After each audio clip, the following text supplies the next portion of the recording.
जोधपुर का राजा जय सिंह अपने जीवन भर औरंगजेब की सेवा करता रहा। औरंगजेब के मर्जी खातिर उसने काबुल कंधार तक लड़ाई करके अपना पराक्रम दिखाया था, पर खैबर खींड के पास उसका अकाली मृत्यु हुआ।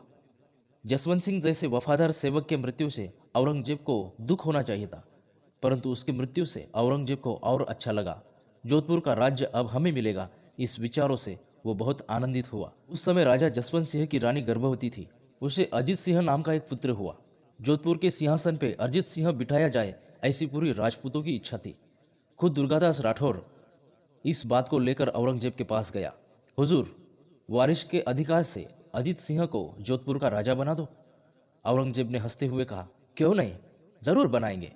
कल ही उसे हम राजवस्त्र देने के लिए तैयार है, लेकिन एक शर्त पर। कौन सी शर्त जहांपना? कल ही अजित सिंह और उसकी मां ने इस्लाम धर्म कबूल करना चाहिए, और फिर बेशक हम उन्हें राजा बनाएंगे। औरंगजेब के ऐसे जवाब से ईमानदार दुर्गादास राठौड़ को बहुत बुरा लगा। उसको बहुत गुस्सा आया।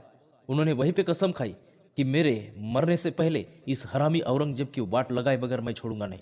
उसी समय से दुर्गादास औरंगजेब के खिलाफ बगावत करने के लिए उसका राज्य छोड़कर महाराष्ट्र की तरफ आया था। अकबर और राजा मानसिंह से लेकर दुर्गादास राठौड़ तक मुगलाई की उन्होंने रक्षा की, पर औरंगजेब ने यह सब कुछ भूलकर हिंदुओं पर जिजिया कर लगाया था। इसके जरिए वो हिंदुओं पर अनन्वित अत्याचार करने लगा। जिजिया कर का नाम आते ही छत्रपति संभाजी महाराज कहने लगे, औरंगजेब ने हिंदू लोगों पर जिजिया कर लगाया। ये बात हमारे पिताजी छत्रपति शिवाजी महाराज को जब मालूम पड़ी, तब वो बड़े बेचैन हुए। उन्होंने औरंगजेब को स्पष्ट बताया कि प्रजा अपने राजा के लिए अपनी संतान जैसी होती है, उसमें हिंदू मुसलमान ऐसा भेद नहीं करना चाहिए। हमारे पिताजी ने ऐसा भेद कभी भी नहीं किया। स्वराज निर्माण करते समय आदिल शाह से 7,000 पठानों की फौज अपने साम्राज्य के लिए खड़ी की थी उन्होंने। दुर्गादास ने कहा, कहाँ छत्रपति शिवाजी महाराज और कहाँ धर्मभक्षक औरंगजेब।